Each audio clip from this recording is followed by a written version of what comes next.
What is chiropractic? For some people, you might have seen videos, you might have talked to friends, you might have been told from an early age, oh, you've got to go see a chiropractor. Or you might have been told from an early age, whatever you do, don't go see a chiropractor. What I'm going to do is really just kind of break down the understanding and explain what it is that we do. To do that, I'm going to use the top 3 conditions that as a chiropractor I see on a daily basis. Number 1 will be back pain of some form. Number 2 typically will be neck pain. Number 3 will be headaches or migraines or some effect of that. Now, essentially as a chiropractor, we work directly with the spinal column. But really what we're doing is we're affecting the nervous system. Now, why is the nervous system so important? The nervous system basically is the master system of your body. It controls everything. It's what's moving my arms right now. It's what's digesting my lunch right now. It allows our bodies to function and heal. Now, to do that, what happens is the brain, which is held in the skull, communicates to the body down the spinal cord, and then above and below, in between these vertebral joints, you have what's known as spinal nerves. They go to all the organs and all the muscles in our body. The brain sends a message down the spinal cord across these nerves, and then that muscle or that organ then talks back to the brain, and that's the communication pathway for the body. Now, unfortunately, with our spine, we tend to kind of thrash it.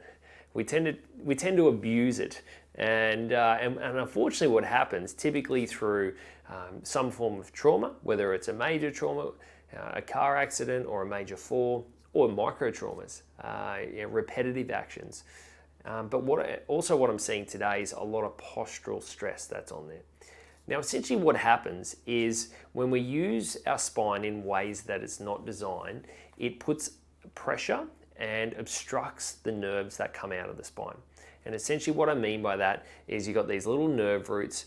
If you've got abnormal stress or pressure on them, it breaks down that communication process. It breaks down that signal from the brain to the muscle or the organ, and then back up to the brain again. Now, essentially as chiropractors, what we're doing is we're not necessarily trying to crack joints or move joints. Essentially what we're doing is we're identifying where those joints have obstructed that nerve, and we're taking pressure off that nerve so then the body can function and heal properly. And so it allows that communication pathway to run uninterrupted. It's kind of like static on a phone line, or when someone grabs a hose and kinks it, the water stops at the other end. Our job as chiropractors is to make sure there's no static in the phone line, is to unkink that hose and allow that water to run fast and free. Now, the easiest way to explain that is you may have heard of someone with lower back pain and they've got sciatica, or they've got pain that runs down their leg. You might have pain all the way to the foot and the toes. You may even have numbness. Now, what that is you've typically got an obstruction of the nerve somewhere in the lumbar spine, somewhere in the lower back through here, where the nerve is obstructed. That's the primary condition.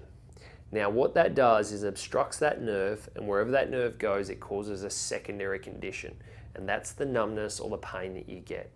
So as chiropractors, what we're trained to do is identify where is that nerve getting obstructed, taking the pressure off that nerve, and then over time bring that back towards a normal position.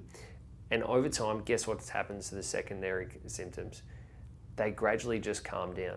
That communication pathway is open, that nerve can function properly, and the pain, the numbness, the referral down the leg gradually comes down. Now, it's the same thing with neck pain.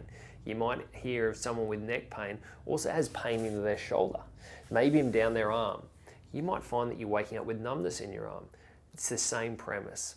What's taking place is the nerves that come and leave the spine are obstructed. As chiropractors, we come in, we identify that, and we move that from a normal position back towards a normal position, taking the pressure off the nerve so these secondary symptoms can calm down. And then in the upper spine here, those nerves, the very top two, they travel back up the head. You might feel the headache that builds on during the day. You might feel it radiates up the top. And so when someone says that, I'm going to think, okay, where that's the secondary symptom. What's causing that? What's the primary? Let's identify where that's being obstructed. Let's take the pressure off, and then over time. And so you can see how it's a little bit different to, someone coming in with lower back pain all the way down their leg. I just want to get cracked so the pain goes away my leg, and then I'll be fixed forever.